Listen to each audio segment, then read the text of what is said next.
한번 따라 하실까요?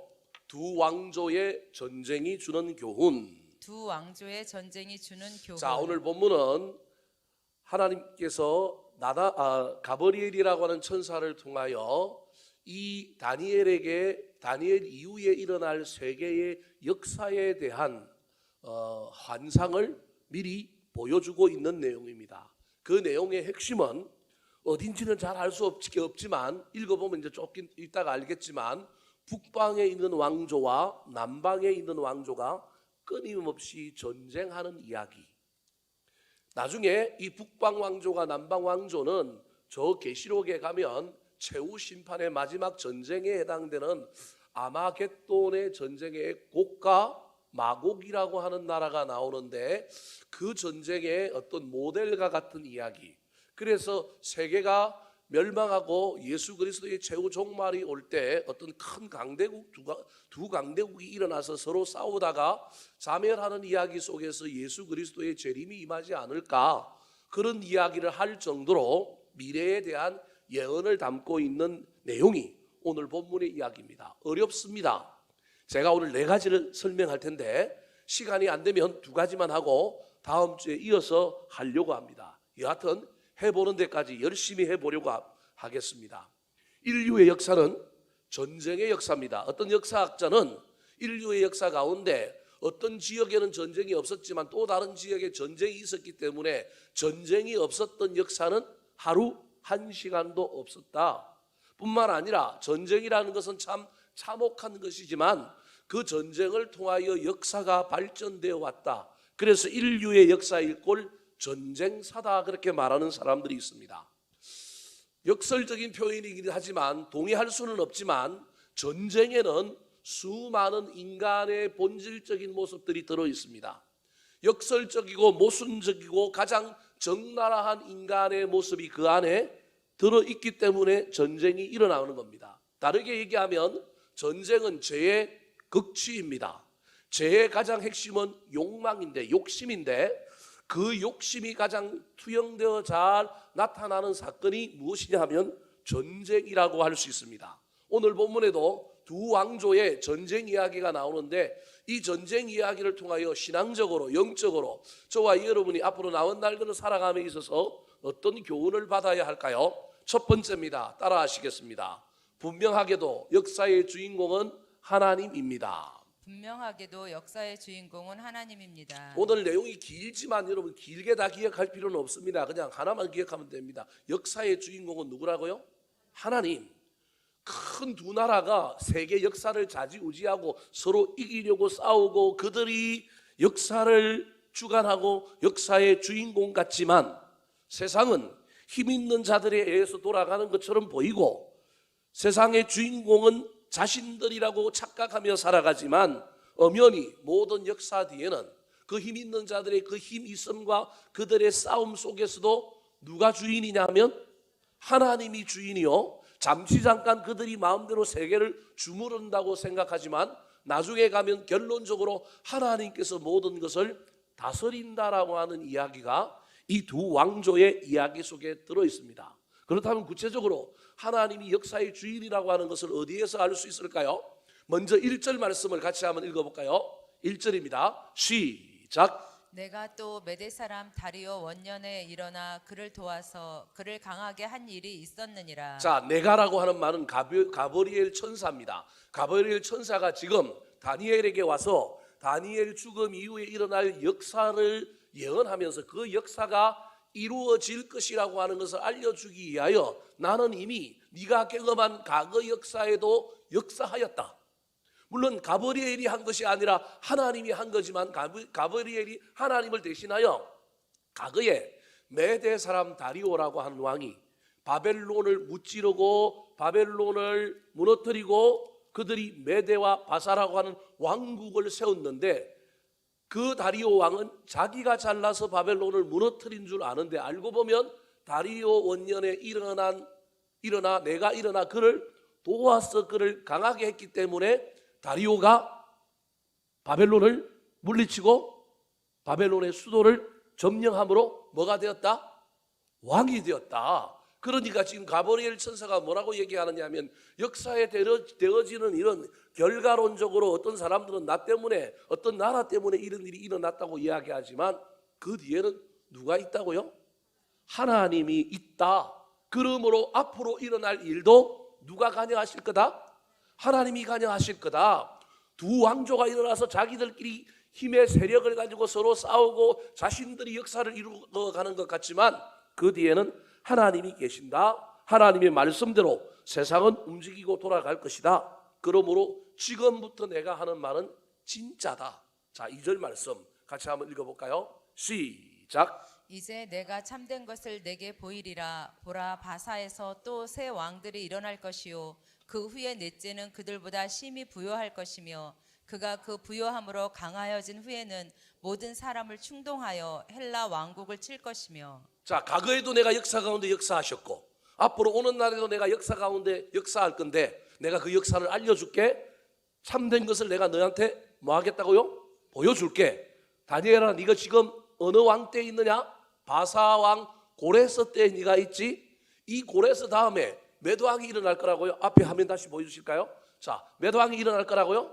세 왕이 일어날 건데 그 세 왕 다음에 네 번째 왕이 앞에 세 왕보다 훨씬 더 부요할 것이고 그 부요함으로 인하여 강하여진 이후에 이 사람이 너무 교만하고 강한 바람에 모든 사람을 총동원하여 100만 대군을 이끌고 그 당시 작은 국가였고 떠오르는 국가였던 헬라라고 하는 나라, 이때 헬라 제국의 왕은 마게도냐라고 하는 나라로 있었는데 헬라로 전하기 전에 이 빌립이라고 하는 왕이 알렉산더의 아버지인데 아버지가 마게도냐의 왕으로 있다가 이제 헬라라고 하는 대제국이 되기 전에 있는 나라인데 그 헬라를 이 네 번째 왕이 쳐서 삼키려고 하다가 나라가 망해버립니다.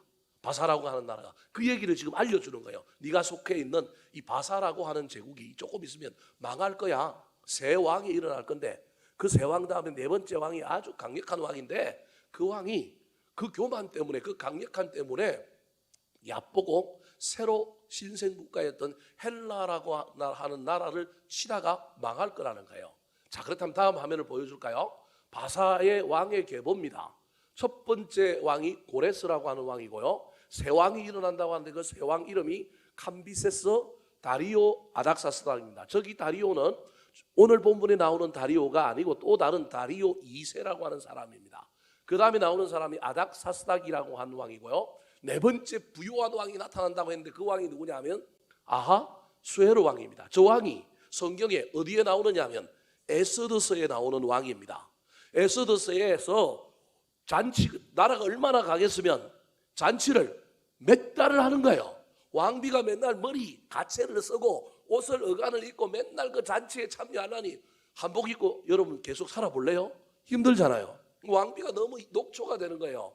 잔치를 벌이면 1부 하고 빨리 2부 때는 왕비 보고 들어가라고 하면 되는데 이 왕이 교만해하고 자기 그 자랑을 하려고 왕비를 꼭 앉혀놓고 끝까지 잔치 자리에 있게 하니까 이 왕비가 파김치가 돼갖고 그 다음부터는 나와요, 안 나와요?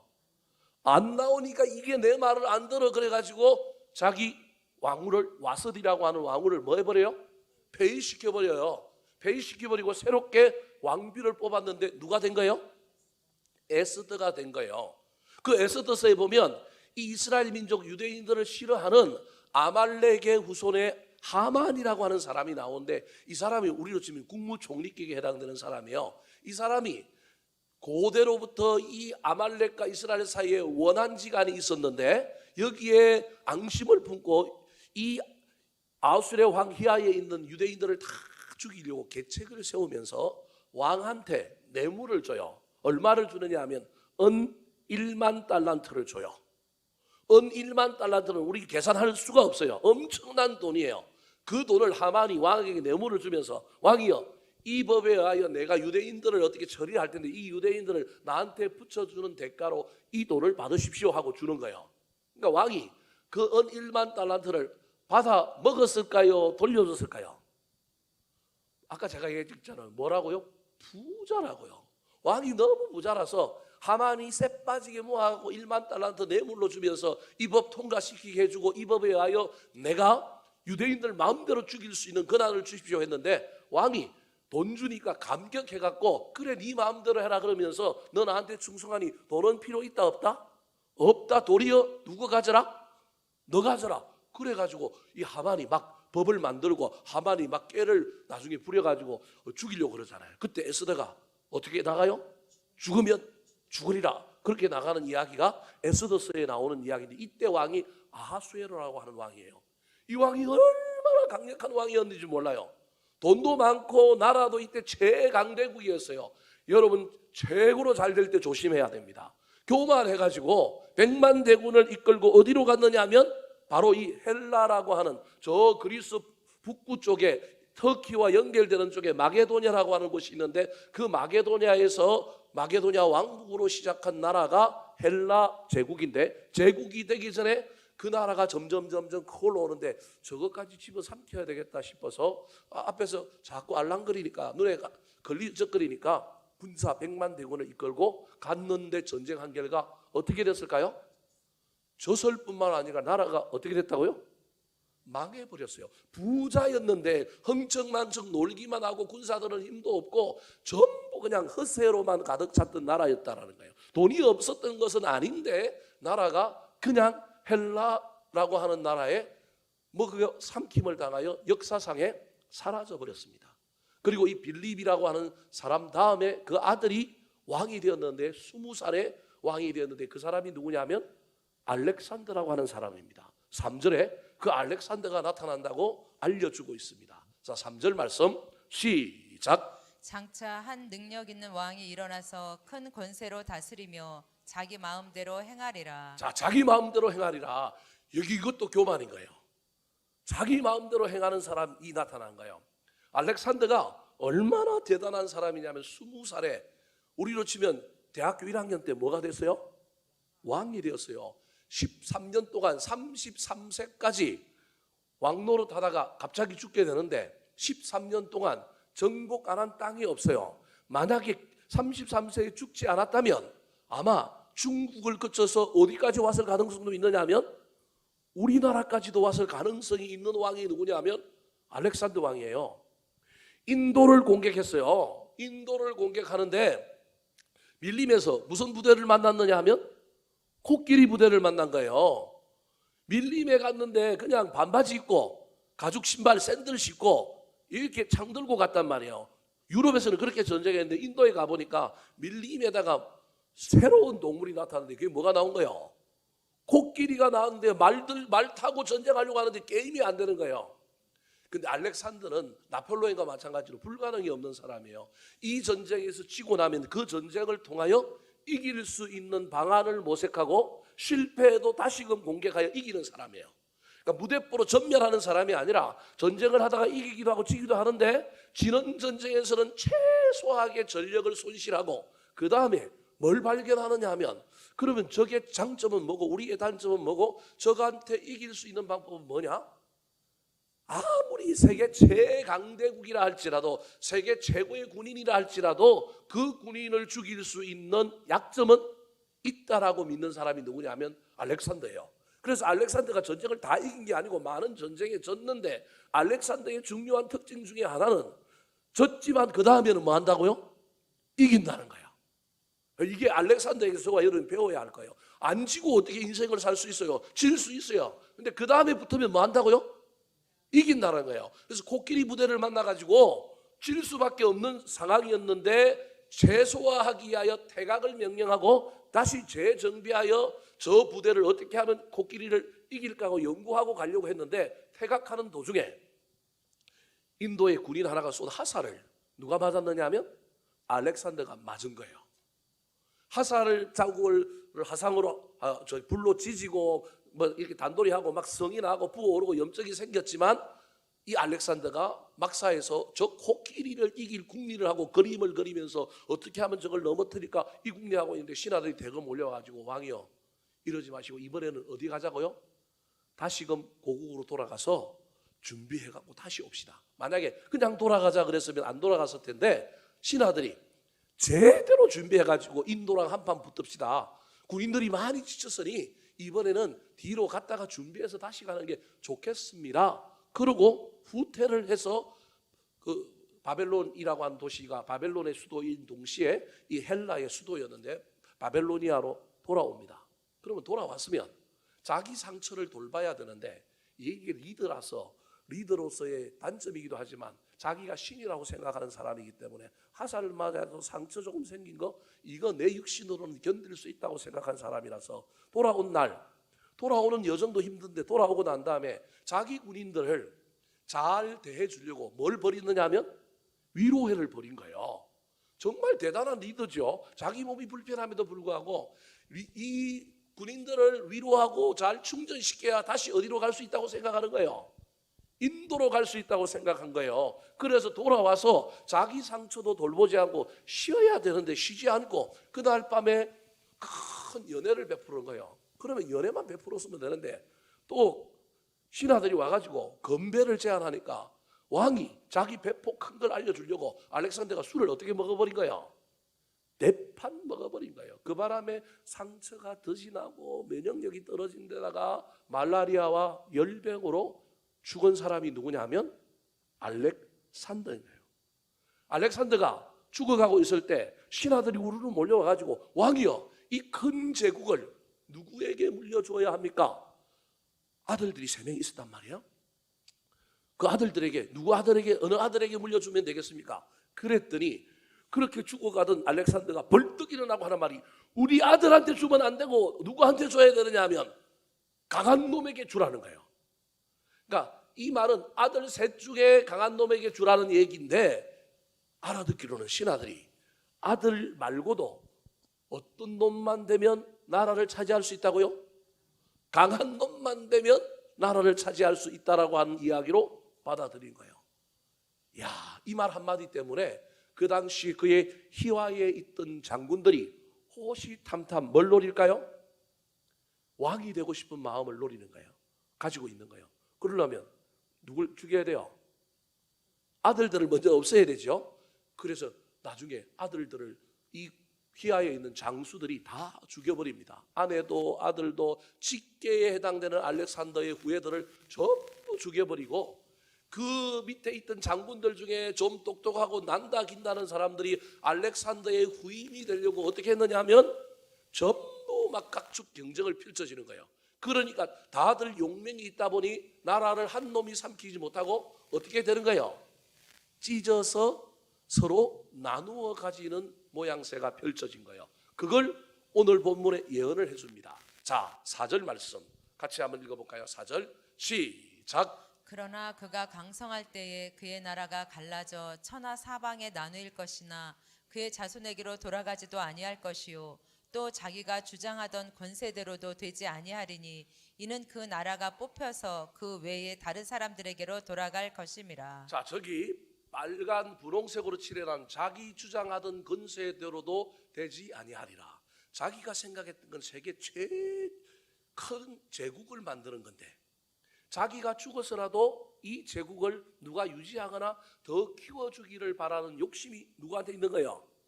알렉산더한테 있는 거예요. 근데 하나님은 교만해서 그 일을 하는 건 못 보겠다. 그래서 알렉산더 마음대로 알렉산더가 세계 최고의 인물이었는데 세계 역사상 최고의 그 당시 사람이었는데 아무리 지가 날고 기어도 자기 뜻대로 세상이 돌아간다 안 돌아간다? 안 돌아간다. 하나님은 알렉산더의 뜻대로 그 나라가 이어져가고 한 사람의 몰빵으로 가는 게 아니라 나누어 버리는 거예요. 4명의 사람에게 나누어 주는 거예요. 그 4명이 누굴까요? 자, 카산드라고 하는 장군과 리시마쿠스라고 하는 장군과 셀루쿠스라고 하는 장군과 포톨레미라고 하는 4명의 장군이 이 대제국이었던 헬라 제국을 4등분하여 다스립니다. 그리스 지역 본산에 해당되는 그리스 지역을 카산드라고 하는 장군이 차지하고 리시마쿠스라고 하는 사람이 원래 헬라 제국이 출발했던 마게도냐와 터키 북부 지역을 차지하고요. 셀루쿠스라고 하는 사람이 시리아와 터키 일대를 차지합니다. 그리고 포톨레미라고 하는 사람이 이집트와 중동 지역을 차지합니다. 저때 중동 지역이라고 하는 말은 이스라엘이 속해 있는 지역을 이야기합니다. 그러니까 이스라엘은 이 당시 누구의 지배를 받았느냐 하면 포톨레미 왕조라고 하는 그 왕조의 지배를 받은 거예요. 근데 재미난 것은 조금 이따가 이제 설명하겠지만 재미난 것은 원래는 4등분이 된 게 아니라 몇 등분이 됐느냐면 3등분이었습니다. 3등분이었는데 카산드가 다스리던 그리스 쪽에 또 다른 조금 영향이 미치는 장군 하나가 나라를 분할하여 다스리다가 카산드에게 합병이 되고요. 원래 셀루쿠스라고 하는 장군은 포톨레미 휘하에 있던 장수였는데 포톨레미가 저 4명 중에 가장 강력했는데 저 이집트 남쪽 저 아프리카 쪽을 더 점령하려고 하다 보니까 중동 지역에 있다가 애굽으로 그리고 저 수단으로 저 이디오피아 이쪽으로 내려가서 정복을 하려고 하니까 이 중동 지역의 지휘권을 잠시 누군가에게 맡겨 놓아야 했는데 그 맡겨 놓은 사람이 누구냐면 셀루쿠스인데 이 친구가 지휘권을 좀 맡자마자 소위 말하는 배신을 하여 중동 지역의 일부분과 저 그리스, 시리아 이런 쪽을 터키, 시리아 이런 쪽을 차지해 버렸습니다. 그래서 4명으로 출발했다가 3명이었다가 3명 의해서 다시 몇 명이 되느냐 하면 4명이 되는 구조로 갑니다. 사랑하는 성도 여러분, 첫 번째 이야기가 끝이 났습니다. 오늘날 세상에 똑똑한 사람들은 역사를 자기가 운영한다고 생각합니다. 자기가 역사를 만들어낸다고 생각합니다. 그런데 알고 보면 역사는 자기 마음대로 되는 게 아니고요, 미국 마음대로 되는 것도 아니고 중국 마음대로 되는 것도 아니고 역사의 배후에는 누가 계시다고요? 하나님이 계십니다. 그래서 교만하면 안 됩니다.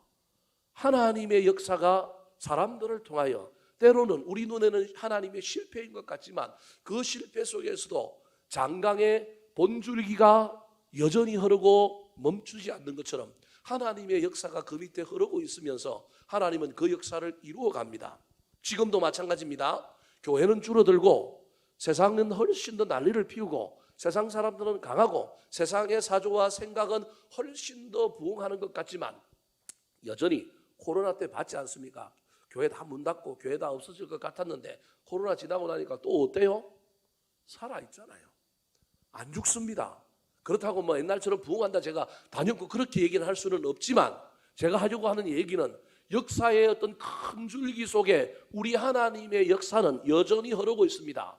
창세기에 보면 족보를 기록하고 있는데 수없이 많은 가인의 후예들의 족보가 나옵니다. 창세기 5장 4장에 보면 라멕이라고 하는 사람이 나오고요, 두발가인이라고 하는 사람이 나오고요, 유발이라는 사람이 나오고 야발이라고 하는 사람이 나옵니다. 음악가, 목축업, 우리로 치면 공업의 전부 조상들이 누구의 후예였냐면 가인의 후예들입니다.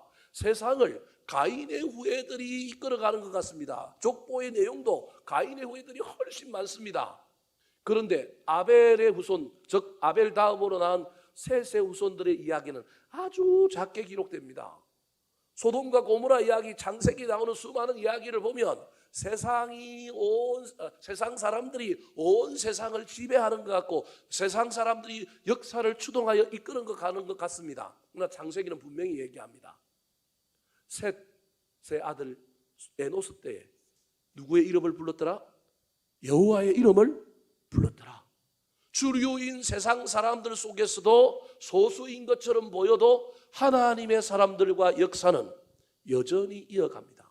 그래서 한 사람, 나중에 노아 한 사람, 나중에 아브라함 한 사람, 그 한 사람을 통하여 이스라엘이라고 하는 나라를 만들고요, 그렇게 해서 흘러서 가는 겁니다.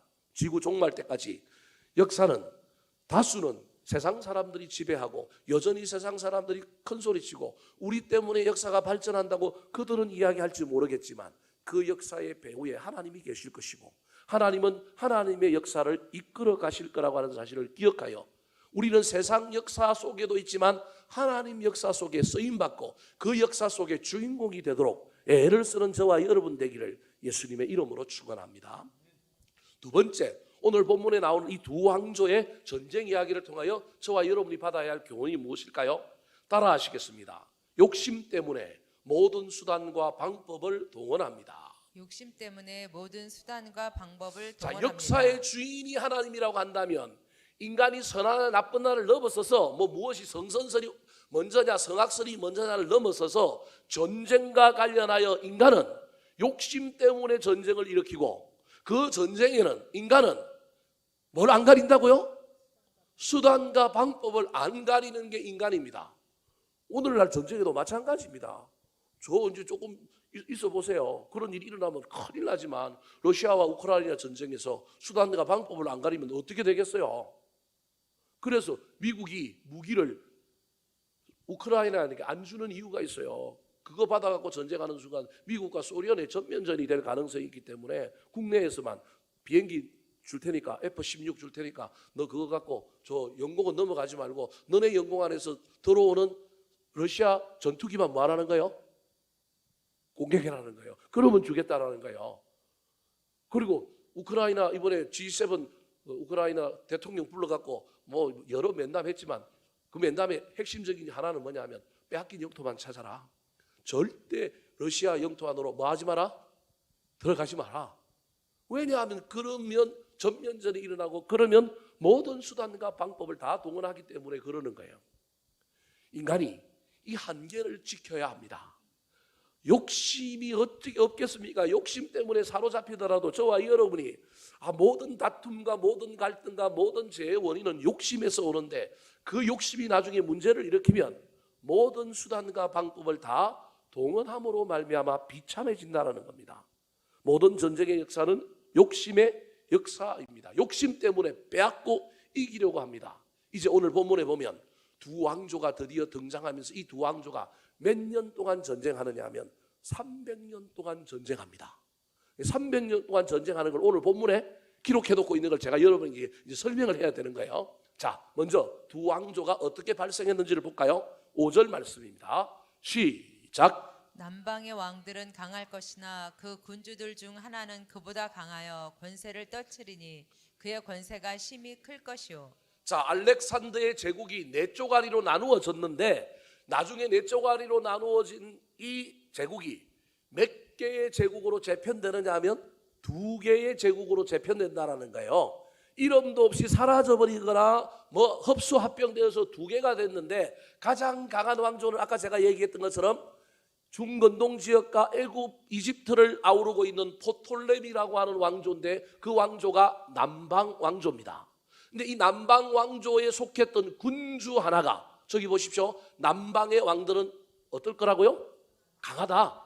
네 제국 중에 제일 강하다는 거예요. 알고 보면 알렉산더의 후임이 누가 되었어야 되냐면 포톨레미 장군이 되었어야 되는데 그게 안 되기 때문에 저런 불운이 일어났지만 포톨레미 이하에 군주 하나가 있었는데 아까 제가 얘기했잖아요. 셀루쿠스라고 하는 부하가 하나 있었는데 이 군주가 나중에 남쪽으로 정복하러 간 포톨레미 이후에 지휘권을 맡겼는데 그 지휘권을 가지고 나라를 갑자기 넓혀버린 거예요. 그래서 그 군주들 중 하나는 포톨레미보다 남방 왕조의 왕 포톨레미보다 강하여 뭘 펼치더라고요? 건세를 펼치리니 그 건세가 심히 뭐 할 것이요?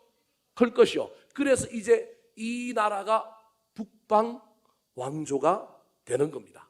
이해되셨죠? 그리고 그 위에 있었던 그리스 쪽하고 저쪽에 있었던 나라들은 더 4분 5열 아주 작게 찢어지는 바람에 제국이라고 하는 이름을 붙일 수가 없는 거예요. 나중에 그 찢어졌던 곳에서 이제 뭐가 나오느냐 하면 로마가 나오는 거예요, 사실은. 여하튼 4개였던 것이 2개는 허지부지해서 작게 쪼개져 버렸고 2개는 서로 키워가면서 서로 영토 싸움을 하는 이 왕조의 전쟁이 시작되었습니다. 6절 말씀 같이 읽어볼까요? 남북 왕조가 열심히 전쟁을 하다가 그래도 자기 밑에 있던 부하였고 내가 섬기던 상관이었기 때문에 서로 이제 그만 싸우고 뭐 하자고 얘기해요? 화친하자고 얘기합니다. 자, 6절 말씀 시작. 몇 해 후에 그들이 서로 단합하리니 곧 남방 왕의 딸이 북방 왕에게 가서 화친하리라. 그러나 그 공주의 힘이 쇠하고 그 왕은 서지도 못하며 권세가 없어질 뿐 아니라 그 공주와 그를 데리고 온 자와 그를 낳은 자와 그때 도와주던 자가 다 버림을 당하리라. 자, 저기 나오는 공주가 남방 왕조, 즉 포톨레미 왕조의 공주였는데 화친을 하는 조건으로 결혼 동맹을 맺는 거예요. 여러분, 세계 역사에 지금도 재벌들이 결혼을 하는 이 결혼의 이야기 속에 사랑이 없다. 뭐 있을 수도 있지만 일반적으로 흔히 얘기해 사랑이 없이 정략적으로 결혼을 했다. 마찬가지로 제가 오늘 욕심 때문에 모든 수단과 방법을 가리지 않는데, 수단과 방법을 가리지 않는 것 중에 하나님이 이 세상에 창조하신 것 중에 교회와 가정을 창조했는데, 교회와 가정의 거룩성을 뺏으면 안 되는 거예요. 결혼이라고 하는 제도는 하나님이 신성하게 만들어 놓은 건데 그걸 수단으로 쓰면 안 되는 거예요. 결혼은 목적이어야 되는 거예요. 신앙은 목적인 거예요. 신앙은 돈 벌기 위한 수단이 되면 안 되는 거예요. 이 두 가지는 하나님이 만들었기 때문에 이걸 수단으로 쓰면 안 되는데 수단으로 쓰려고 한 거예요. 처음부터 쓰려고 한 건 아니에요. 서로 아는 사이였기 때문에 남북 왕조가 자기들끼리 영토 전쟁을 하다가 욕심 때문에 서로 더 큰 땅을 가지려고 차지하다가 이제부터 우리 뭐 하자고요? 화친하자. 처음에 화친은 진짜 화친의 개념으로 출발했을 겁니다. 그래서 그 화친을 공고하게 하기 위하여 남방 왕조의 공주를 북방 왕조의 아들 베레니스라고 하는 공주를 북방의 데오스라고 하는 왕자한테 장가를 보내는 거예요. 시집을 보내는 거예요. 그러면서 남방 왕조가 그래도 포톨레미가 훨씬 강력했고 자기가 상간이었기 때문에 자기 딸을 주면서 뭐라고 얘기하느냐 하면, 너희들과 우리나라가 평생 싸우지 않고 화친을 맺고 평화롭게 지내려고 하면 우리 딸에게서 낳은 아들에게 훗날 뭘 시켜줘라? 왕을 시켜줘라. 네 아들이 수많은 여자랑 결혼할 거다. 그 시대는 그랬으니까. 그리고 왕자들이 많이 태어났겠지만 네 아들이 왕 되고 난 다음에 그 다음 왕은 누구 손자다? 내 외손자다라고 하는 걸 포톨레미가 저 남방왕이 북방왕에게 요구를 한 거예요. 그 조건으로 뭘 한 거냐면 결혼을 시킨 거예요.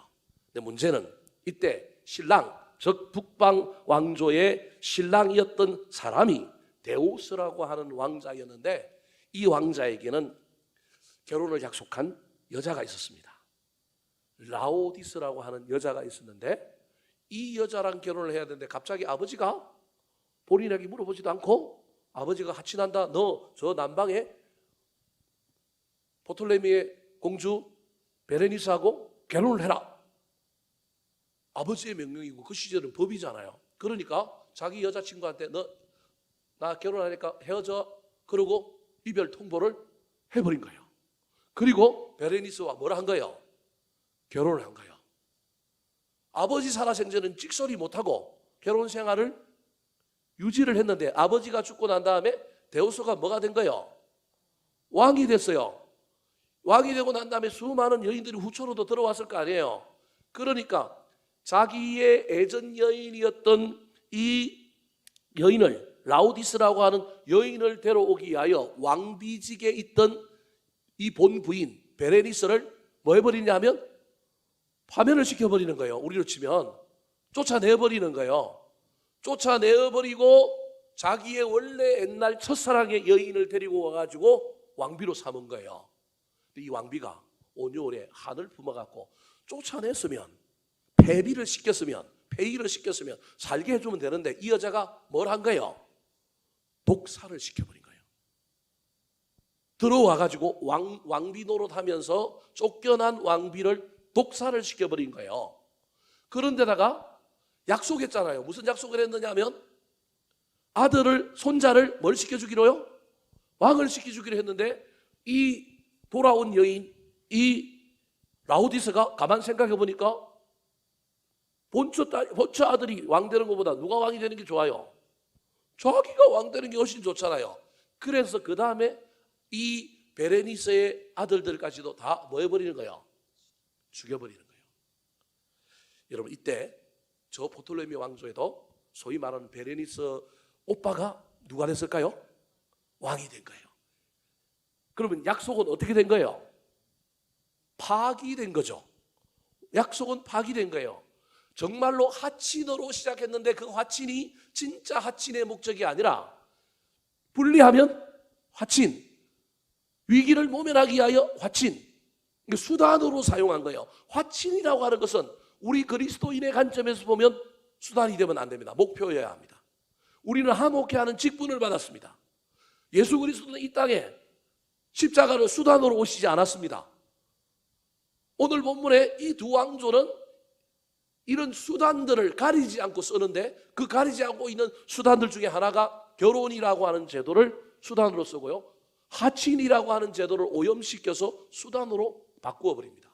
여하튼 남방 왕조의 이 베레니스의 오빠의 입장에서 보면 이 오빠가 이제 톨레미 3세라고 하는 왕인데 원수잖아요. 이걸 어떻게 해줘야 돼요? 복수, 갚아줘야 되잖아요. 그래서 다시금 일어납니다. 그래서 전쟁의 역사는 또 무슨 역사예요? 복수의 역사예요. 전쟁은 욕심 때문에 땅 따먹기 전쟁이지만 또 다른 의미에서 전쟁은 나중에 뭘로 변하느냐 하면 복수의 역사로 변해버립니다. 욕심 때문에 땅 따먹기 하다가 이번에는 이제는 수단과 방법 가리지 않고 뭐 하는 거예요? 복수하는 거예요. 복수를 수단으로 만들어버리는 겁니다. 자, 7절 말씀. 자, 복수하려고 하는 남방 왕조의 이야기입니다. 같이 한번 읽어볼까요? 7절입니다. 시작. 그 신들과 부어 만든 우상들과 은과 7절입니다. 7절. 7절 없대요. 7절 없어요?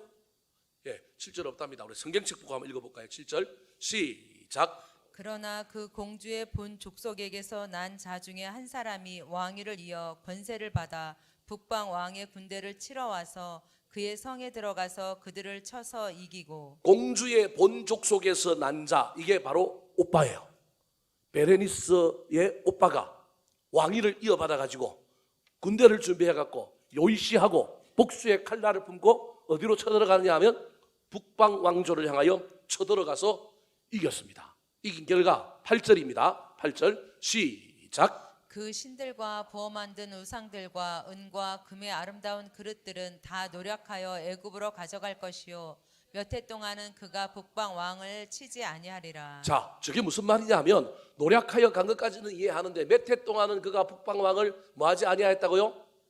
갑자기 북방 왕이 나라가 멸망할 것 같으니까 또 항복하면서 뭘 또 요청해 온 거예요? 화친 요청을 해온 거예요. 그러니까 화친이 진짜 잘 지내자라고 하는 목적으로 원래가 있는 건데 이걸 목적이 아니라 수단으로 만들어 보니까 위기를 모면하는 수단으로 뭘 사용하는 거예요? 화친을 사용하는 거예요. 그래서 몇 해 동안은 그가 북방왕을 뭐하지 않은 거예요? 치지 않은 거예요. 왜냐하면 그 몇 해 동안은 조공을 바치고 깨갱하면서 죽어 지낸 거예요. 그런데 이 북방왕이 죽어 지낼까요? 이제는 복수로 수단과 방법이 바뀌었잖아요. 옛날에는 땅 따먹기, 욕심에 의하여 땅 따먹기가 전쟁의 이유였다면 이제는 뭐예요? 복수예요. 그래서 복수는 끝이 없어요. 복수는 늘 받은 것만 생각하고 내가 한 건 생각을 안 하거든요. 그러니까 북방왕은 자기가 받은 게 있잖아요.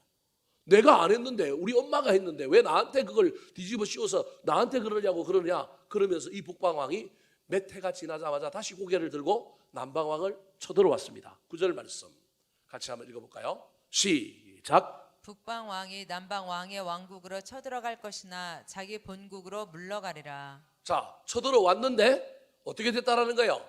북방왕이 이겼다는 거예요? 못 이겼다는 거예요? 남방왕을 이길 수가 없어서 쳐들어갔지만 자기 본국으로 뭐 했다고요? 물러갔다. 아직 힘이 모자라는 거예요. 여기까지는 힘의 우세, 힘의 균형이 어디에 있느냐 하면 남방 왕조에 있어요. 포톨레미 왕조에 있는 거예요. 현재 이 포톨레미 왕조 휘하에 누가 있느냐 하면 예루살렘이 있어요. 이때까지는 남방 왕조가 북방 왕조를 훨씬 압도하고 있는 거예요. 두 번째 이야기 속에서 저와 여러분이 수단과 방법을 좀 가리는 연습을 해야 합니다. 수단과 방법을 가리지 않으면 큰일 납니다. 해야 할 일과 하지 말아야 할 일, 넘어서야 할 일과 넘어서지 말아야 할 선이 있는데 저와 여러분이 죄에 문들고 욕심에 물들어 버리면 보이지가 않는 거예요. 해야 될 일이 있고 하지 말아야 될 일이 있고 넘어야 될 선이 있고 넘지 말아야 될 선이 있는데 인간이 욕심에 사로잡히고 다 보면 이런 일이 벌어지는 거예요. 그래서 오늘날 피해 복수가 끊임없이 일어나고 전쟁이 일어나고 있는 이유는 첫 번째로는 욕심 때문이요. 두 번째로는 그 욕심에 기반하여 우리가 수단과 방법을 가리지 않고 썸으로 말미암아 끊임없는 긴장과 갈등이 일어난다.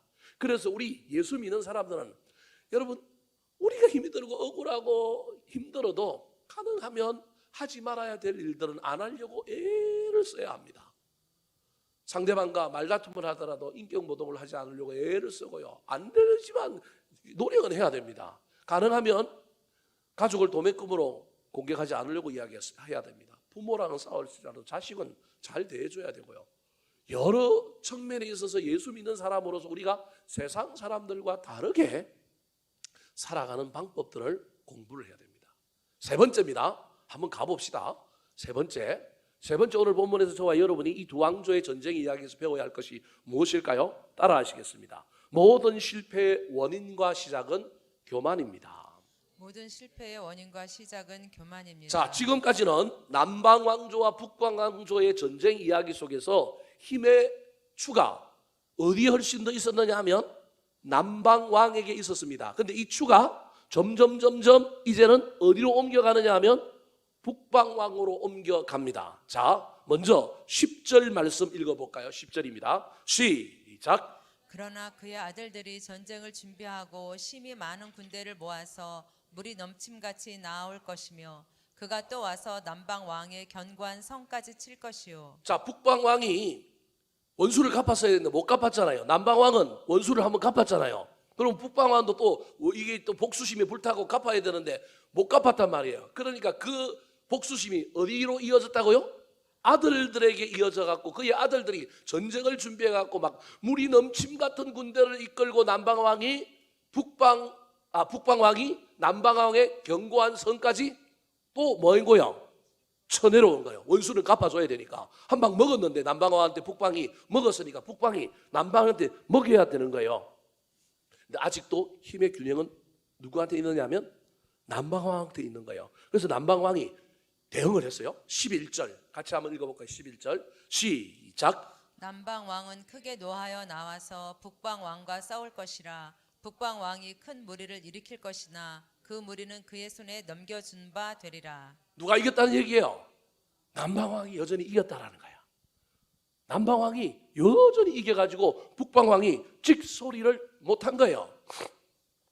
이때 여러분 잘 봐야 돼. 이때 이제 이스라엘의 이야기가 여기에 나오는 거예요. 여기에 이제 나중에 이스라엘의 그 수전절이라고 하는 절기와 관련된 예루살렘 성전이 아주 더럽혀지고 이스라엘 백성들이 고난을 당하는 이야기가 나오는 이야기가 여기인 거예요. 북방에서 쳐내려오니까 남방을 쳐내려오니까 어디를 지나와야 돼요? 예루살렘을 지나오는 거예요. 남방에서 북방을 밀어붙여서 쫓아내면서 올라오니까 또 어디로 올라와요? 예루살렘으로 올라오는 거예요. 그래서 예루살렘은 고난의 용광로의 전쟁통이에요.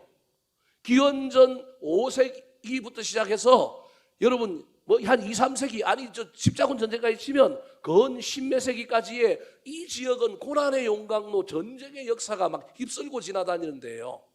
기원전 한 300년 동안 이 지역에 계속 남방왕과 북방왕이 300년 싸우는 동안에 늘 전쟁터는 어디냐면 예루살렘 주변의 인근 이 지역인 거예요. 이때 여차 잘못하면 큰일 나는 거예요. 어느 편을 들 것인가를 고민을 해야 되는 거예요. 근데 북방왕이 쳐들어왔다가 남방왕이 올라가서 밀어붙였어요. 그럼 누가 이겼느냐면 이번에도 남방왕이 여전히 이기고 무게추가 누구에게 있느냐면 남방왕에 있어요. 근데 이때 남방왕이 결정적인 실수를 합니다. 그 실수가 뭘까요? 자, 12절 말씀 같이 한번 읽어볼까요? 12절 시작. 그가 큰 무리를 사로잡은 후에 그의 마음이 스스로 높아져서 수만 명을 엎드려 때릴 것이나 그 세력은 더하지 못할 것이요. 자, 그의 마음이 스스로 뭐 했다고요? 높아져서 그가 누구냐면 남방왕인 거예요. 그가 큰 무리를 사로잡은 후에 북방이 원수가 앞으로 쳐내려왔는데 남방이 여전히 가요 쫓아냈단 말이에요. 그래서 이겼단 말이에요. 근데 그의 마음이 스스로 뭐 했다고요? 높아졌다라는 거예요. 그래서 수만 명을 엎드러뜨리고 전쟁에는 승리했는데 이제부터 그 세력은 뭐 하지 못한다고요? 임계치에 달았다는 거지. 하나님이 이제부터 너 너무 교만해. 이제부터 너 내리막길이야. 무게추가 여전히 너한테 있었는데 너 감사함도 없고 너 교만하니까 너를 어떻게 하겠다고요? 이제부터는 낮추어서 시소의 북방왕이 올라오도록 만들겠다라고 하는 이야기가 저 12절이에요. 이때 남방왕 톨레미 4세가 교만하여 성경에는 기록되어 있지 않지만 역사책에 엉뚱한 일을 하나 하는데 이 북방왕을 몰아내고 예루살렘 성전에 들어가서 대제사장이 아니고는 들어갈 수 없는 어디를 들어가느냐 하면 지송소를 들어가요. 이 지송소에 들어갔다 나오는 바람에 나중에 이 톨레미 4세라고 하는 왕이 나중에 뭐 하게 되느냐 하면 죽게 돼요.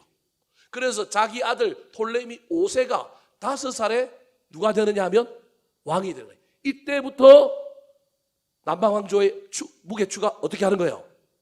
내려가는 거예요. 교만하면 안 되는데 그 교만이 넘쳐서 대제사장만 들어갈 수 있는 예루살렘 지성소를 들어간 거예요. 근데 이건 나중에 저 북방왕도 또 똑같은 짓을 하는데 북방왕이 이 교훈을 받아야 되는데 이 교훈을 못 받은 거예요. 그래 버리는 바람에 이 왕이 어떻게 되느냐 하면 죽어가지고 갑자기 죽는 바람에 아들이 아직 어린데 5살짜리 아들이 뭐가 되느냐 하면 왕이 되고 그의 엄마가 뒤에서 섭정 노릇을 하는 거예요.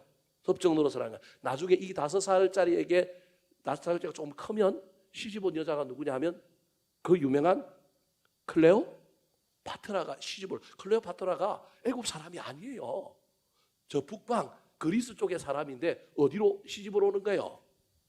아까 하친정책 결혼 동맹으로 남방에서 공주 하나 보냈으니까 나중에 조금 있다가 전쟁하면 또 하친정책 쓰면 북방에서 또 누구 보내야 돼요? 공주 하나 보내는데 그 공주가 누구라고요? 클레오파트라는 거예요. 이 5살짜리 왕 톨레미 4세가 죽고 난 다음에 톨레미 5세가 5살이 돼서 이제 어릴 때부터 나라를 다스리는데 이때부터 나라는 서서히 무게추가 자꾸 기울어 가는 거예요. 사랑하는 성도 여러분, 사람에게도 교만하면 안 되고 스스로 교만하면 안 되지만 하나님 앞에 절대 교만하면 안 됩니다.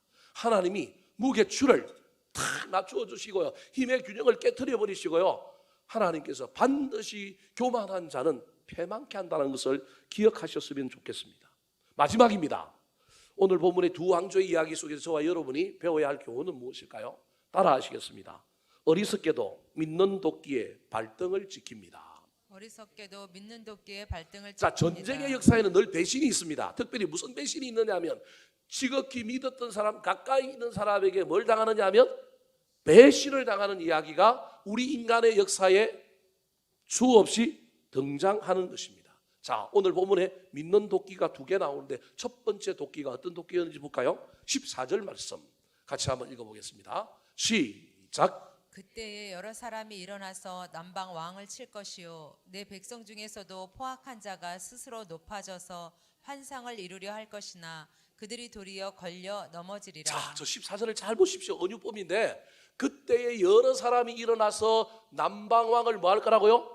칠 거라는 거예요. 북방왕이 남방왕을 치러 올 때 이때 톨레미 5세 어린아이가 조금 커서 이제 청소년이 됐을 건데 이 남방왕조를 치려고 북방왕조가 원수를 아직도 못 갚았잖아요. 원수 갚으려고 계속 졌잖아요. 이제 원수를 갚으려고 또 오는데 여기는 왕이 부재잖아요. 왕은 있기는 한데 어리잖아요. 그러니까 세상의 민심이 전부 어디로 돌아섰느냐 하면 북방으로 돌아서가지고 이번 기회다, 저 강력한 땅을 우리도 좀 전쟁에 참여하고 나눠 먹자고 그때 여러 사람들이 일어났다라는 거예요. 근데 여러 사람 일어난 중에 누구도 있느냐 하면 내 백성 중에서도, 이 내 백성이 누구예요? 다니엘의 백성, 이스라엘 백성 중에서도 포악한 자가 스스로 높아져서 하나님께 물어보고 어느 나라 편 들까요? 그래야 되는데 그동안은 어느 나라 편을 안 들고 그냥 뭐 전쟁통에 이리 맞고 저리 맞고 그냥 있었지만 그래도 큰 피해는 안 입었는데 이번에 하나님께 물어보지도 않고 북방 왕조가 남방 왕조를 치는데 남유다에 스스로 높아져 있는 포악한 사람들이, 이건 포악하다라고 하면 성질도 포악하지만 하나님을 대하는 태도가 틀렸다는 거예요. 그런 사람들이 뭘 이루려고? 환상을 이루려고, 헛된 꿈을 이루려고, 그런 말이에요. 헛된 꿈을 이루려고 그들이 이 전쟁에 참여했다가 도리어 뭐 했다고요? 걸려 뭐 했다고요? 넘어졌다라는 거예요. 그러면 그 말은 여전히 전쟁했는데 북방 왕조가 이겼다라는 거예요, 졌다라는 거예요? 아직도 졌다라는 거예요. 아직도 남방 왕조에게 무게추가 여전히 있는 거예요. 자, 15절 말씀 같이 한번 읽어볼까요? 15절입니다. 시작. 이에 북방 왕은 와서 토성을 쌓고 견고한 성읍을 점령할 것이요 남방 군대는 그를 당할 수 없으며 또 그가 택한 군대라도 그를 당할 힘이 없을 것이므로. 잘 보세요. 북방 왕이 이기는 것처럼 묘사하고 있습니다. 북방 왕이 와서 토성을 쌓고 뭘 점령했다고요? 성읍을 점령했어요. 남방 군대도 그를 뭐 할 수 없었어요? 북방 왕을 당할 수가 없었어요. 그리고 그가 택한 군대, 소위 말하는 남방 왕의 근위병들, 청와대 경호병들, 특수부대들, 막 이런 부대가 특한 군대예요. 그 부대도 북방왕을 당할 수가 없었다. 그래서 전쟁을 보니까 완전히 이번에는 북방왕이 남방왕을 공격하여 원수를 갚는 것처럼 보입니다. 실제로 그렇게 합니다. 그래서 남방왕이 16절에 보면 남방왕이 이 전쟁을 이기려고 힘을 쓰다가 안 돼가지고 뭐 하자 그래요? 화친하자 그래요. 화친하자 그러는 바람에 17절에 보니까 이제 드디어 누가 오느냐 하면 클레오파트라가 오는 이야기가 펼쳐져요. 근데 지금 제가 무슨 얘기를 하려고 하느냐면 이때 남유다 왕국이 북방 왕조를 도왔는데 북방 왕조가 그러면 남유다 왕국을 잘 해줘야 되는데 이들이 화친을 맺고 이 클레오파트라를 보내는 이런 화친을 맺고 자기 나라로 돌아가는 와중에 저 북쪽에서 어느 나라가 일어나기 시작했느냐 하면 로마가 일어난다는 소식을 듣고 그 로마에게 급하게 가는 도중에 갑자기 하룻밤 진영을 설치해야 되는데 어디다 진영을 설치하느냐 하면 예루살렘 성전에다가 진영을 설치하고 거기서 자기들끼리 돼지 잡고 술 마시고 성전을 더럽히고 이런 일을 해요. 여러분 톨레미 4세가 지성소에 들어갔다가 어떻게 됐다고요? 죽었단 말이에요. 근데 그걸 모르고 자기를 도와준 나라, 비록 나라도 없고 비식민지이긴 하지만 그 식민지의 터부, 금기되는 상황은 건드리지 말아야 되는데 아니 또 실컷 도와줬는데 그들이 와갖고 뭐 한 거예요? 그렇게 해버린 거예요. 그래서 아까 도와준 사람들이 하나님께 물어보지 않고 도움으로 말미암아 걸려 넘어졌다라고 하는 이야기가 이때 벌어진 거예요. 이때 이 사람들이 가면서 막 예루살렘을 더럽히는 거예요. 그때부터 예루살렘에서는 이제 이 북방왕조에 대하여 대적하는 분위기가 일어나고 북방왕조가 이제는 밀고 내려와가지고 그동안에는 남방왕조가 예루살렘을 차지했다고 한다면 이번 전쟁에 북방왕조가 이김으로 말미암아 밀고 내려와가지고 이제는 예루살렘이 어디에 소속이 되어 있는 거예요? 북방왕조에 소속이 되어 있잖아요. 도와줬으면 우리를 뭐 시켜줘야 돼요? 독립을 시켜줘야 되는데 독립을 안 시켜주고 올라가다가 돼지 잡고 성전을 더럽히고 가니까 아니 배은망덕하다 그러면서 이 유다 쪽에서 소위 말하는 독립의 움직임이 일어나는데 이 독립을 꺾고 이 독립에 대한 엄청난 고난을 이때 하는 거예요. 그래서 엄청난 고난이 헬라 사람들을 통하여 펼쳐지는 이 엄청난 고난이 이때 펼쳐지는 거예요. 그 이야기가 다니엘서의 배경인 거예요. 자, 첫 번째 믿는 도끼 북방 왕조를 믿었는데 남유다 왕국에서 온 것은 독립도 아니요 도리어 수모만 당하고 종교적으로 도리어 하나님의 영광을 깎아내리는 엄청난 발등을 지켰다는 거예요. 두 번째 믿는 도끼. 자, 17절 말씀. 거의 다 됐습니다. 자, 17절입니다. 시작. 그가 결심하고 전국의 힘을 다하여 이르렀다가 그와 화친할 것이요 또 여자의 딸을 그에게 주어 그의 나라를 망하게 하려 할 것이나 이루지 못하리니 그에게 무익하리라. 자, 그가 결심하여 그건 북방 왕조입니다. 북방 왕조가 이번에 결심했어요. 남방 왕조를 완전히 점령하려고. 그래서 전국의 힘을 다하여 이르렀는데 아까 얘기했잖아요. 누가 일어났다고요? 로마가 일어났다. 로마가 일어났다 그러니까 아니 저 로마가 뒤에서 치면 안 되니까 빨리 이 전쟁을 뭐 해야 돼요? 마무리를 해야 돼요. 나중에 점령해도 된다는 거예요. 이게 이제 허울 뿐이 없다라는 걸 안 거예요. 그래서 이 북방 왕이 남방 왕한테 뭘 요청하느냐 하면 야 우리가 용서해 줄게. 우리랑 이제 뭐 하자? 화친 맺자. 그러면서 누구를 보내냐 하면 자기의 딸을 그 어린 왕한테 뭘로 주는 거예요? 시집을 보내는 거예요. 딸한테 약속을 했어요. 네가 가가지고 그 아들 뒤에 있는 엄마 몰아내고 네가 나라의 안주인이 돼갖고 그 나라를 통째로 누구한테 갖고 와? 나한테 갖고 와. 그럼 나는 저 일어나는 새로운 나라 로마를 정복해가지고 우리가 알렉산더보다 더 큰 제국을 만들자. 이게 북방왕의 생각이에요. 근데 북방왕이 어디에 찍힌다고요? 믿는 도끼에 발등을 찍혀요. 믿는 도끼가 누구냐면 자기 딸이에요. 그 딸이 아까 누구라고요? 클레오파트라. 그 클레오파트라를 그렇게 보냈는데 클레오파트라가 시집 가자마자 시집 가면 친정은 요즘하고는 달리 그때는 뭐 시집 가면 뭐라고요? 어떻게 된다고요? 무슨 식구라고요? 시댁 식구다. 이 원리를 누가 적용하느냐 하면 클레오파트라가 신기하게 적용해가지고요 자기 아버지를 공격합니다. 직접 공격하는 건 아니지만 로마와 내통하여 로마와 관련하여 자기 아버지의 정보와 군대의 비밀들을 다 로마에게 줌으로 말미암아 자기 아버지가 로마랑 전쟁하다가 죽게 됩니다. 이거 기가 막힌 이야기죠. 믿는 도끼에 발등을 완전히 찢겨버리게 되는 겁니다. 뿐만 아니라 이때 이 북방 왕조가 남방을 더 점령해야 되는데 점령하지 않은 이유 중에 하나가 뭐냐 하면 내려오다가 이스라엘 북쪽에 시돈, 두로 이런 땅이 좋은 땅이고 거기에 금은 보화가 많았는데 이 땅에 욕심을 내게 만들므로 말미암아 내려와서 로마가 일어난다 그러니까 로마한테 빨리 가서 로마를 막아야 되는데 올라가는 길에 두로와 시돈의 섬들에 있는 금은 보화가 탐이 나갔고 로마를 향하여 올라가는 길을 늦추게 됩니다. 자, 18절 같이 한번 읽어볼까요? 18절 시작. 그 후에 그가 그의 얼굴을 바닷가로 돌려 많이 점령할 것이나 한 장군이 나타나 그의 정복을 그치게 하고 그 수치를 그에게로 돌릴 것이므로. 자, 저 한 장군이 누구냐면 로마 역사의 그 유명한 스키피오라고 하는 장군입니다. magnesia 전투라고 하는 전투가 저 전투인데 이게 어떻게 된 거냐 하면 로마가 저 북쪽에 있다고 얘기를 들었단 말이에요. 그런데 이 북방왕이 올라가서 빨리 로마와 전선을 대치해야 되는데 올라가다가 자기 딸이 정보를 막 주는 거예요. 아버지 올라가는 길에 나 여기서 내가 이 남방 왕조 애굽 내가 이거 다 차지할 테니까 돈도 좀 필요하고 군장감도 필요하니까 저 두로와 시돈에 가면 금은 보화가 많은데 그거 좀 빼앗아 갖고 가십시오. 클레오파트라가 그렇게 얘기한 거예요. 그 바람에 아버지가 그의 얼굴을 어디로 돌렸다고요? 빨리 올라가서 로마하고 전선을 딱 맞추고 요충지에서 로마하는 군대를 맞아야 되는데 시간을 지체하는 거예요. 바닷가에 가서 두로, 시돈 이런 거 점령하느라고 정신이 없는 거예요. 그리고 로마에는 빨리 배를 띄워가지고 사람을 보내갖고 북방왕이 뭐 하고 있느냐 하면 지금 어디에서 어떻게 하고 있으니까 너희들이 빨리 중간에 뭐 하라고요?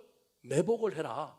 그래서 전선이 저 북쪽인 줄 알고 무장도 그냥 대충 한 상태에서 올라가고 있는 로마 군대를 이 스키피오라고 하는 로마의 장군이 갑자기 뒤에서 쳐서 그때 누가 죽느냐 하면 그 아버지가 죽어요. 아버지가 죽을 뿐만 아니라 이 북방 왕조가 어떻게 돼요? 사라져 버려요.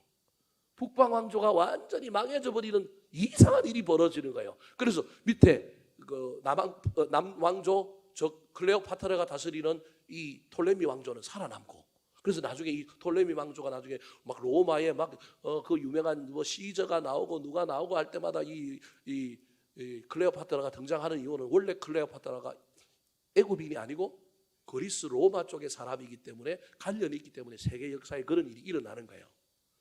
이 사건 때문에 완전히 북방 왕조는 역사에서 뭐 하게 되느냐 하면 사라져 버리는 거예요. 19절 말씀 마지막입니다. 19절 시작. 그가 드디어 그 얼굴을 돌려 자기 땅 산성들로 향할 것이나 거쳐 넘어지고 다시는 보이지 아니하리라. 죽었다는 얘기죠. 완전히 사라졌다는 얘기입니다. 왕국 자체가 그 일로 말미암아 소멸되어 버렸다. 그러니까 고대는 어떤 그 리더십 하나가 사라지면 나라가 무너지는 경우는 다반사였다는 거예요. 오늘날은 우리나라만 봐도 뭐 리더십을 가진 사람이 조금 뭐 문제를 일으켜도 우리 국민들이 똑똑하고 요소요소에 박혀 있는 사람들이 좋은 사람들이기 때문에 나라가 안 망하는 거예요. 교회도 마찬가지예요. 목사 하나 흔들린다고 교회 흔들리면 안 되고요. 요소요소에 박혀 있는 사람들이 또 그 교회를 잘 지키면 교회는 언제든지 살아날 수 있다는 것을 기억하셨으면 좋겠습니다. 사랑하는 성도 여러분, 믿는 도끼에 뭘 지키기도 한다고요? 발등 지키기도 합니다. 그래서 막 사람 믿지 마라, 발등 지키지 마라, 제가 그 얘기하려고 이 얘기하는 건 아닙니다. 믿는 도끼의 발등을 지키더라도 저와 여러분이 그럼에도 불구하고 바라보아야 할 걸 제대로 바라보고 가면 됩니다. 부상을 입고 손해를 좀 보더라도 그 일을 통하여 하나님이 우리를 회복시켜 주실 것을 믿어야 합니다. 저와 여러분의 삶에 인생의 배신자들이 나타나고 때로는 믿는 사람들에게 도끼질을 당하는 일도 허다합니다. 예수님이 그랬잖아요. 믿는 도끼가 누구였어요? 가룟 유다. 가룟 유다만 믿는 도끼였어요. 또 다른 도끼 하나 있었잖아요. 누구예요? 베드로. 베드로 믿는 도끼인데 발등을 찍어버리고 있고 어떻게 얘기해요? 모른다고 얘기하잖아요. 그런데 우리 예수님이 그것 때문에 베드로 안 봤어요? 그것 때문에 우리 예수님이 막 인생을 막 십자가 사역을 막 헤매고 돌아다녔어요? 사랑하는 성도 여러분, 인생 살아가는 동안에, 신앙생활하는 동안에 좋은 사람만 만나고 좋은 일만 있고 그런 일은 없습니다. 고난도 있고 환난도 있고 배신도 당하고 힘든 일도 있습니다. 저와 여러분이 또 누군가에게 우리도 그런 사람입니다. 그것을 인정하고 어떤 고난과 어떤 환난을 당하더라도 그때 흔들리거나 그때 뒤로 나자빠지고 사라지지 마시고 살아남아서 끝까지 멋지게 달려가는 저와 여러분 되기를 예수님의 이름으로 축원합니다. 한번 따라 하실까요? 두 왕조의 전쟁이 주는 교훈. 두 왕조의 전쟁이 주는 교훈. 역사의 주인공은 하나님입니다. 역사의 주인공은 하나님입니다. 수단과 방법을 가려야 합니다. 수단과 방법을 가려야 합니다. 교만하면 반드시 망합니다. 교만하면 반드시 망합니다. 믿는 도끼에 발등 찍혀도 살아남아야 합니다. 믿는 도끼에 발등 찍혀도 살아남아야 기도하겠습니다. 합니다.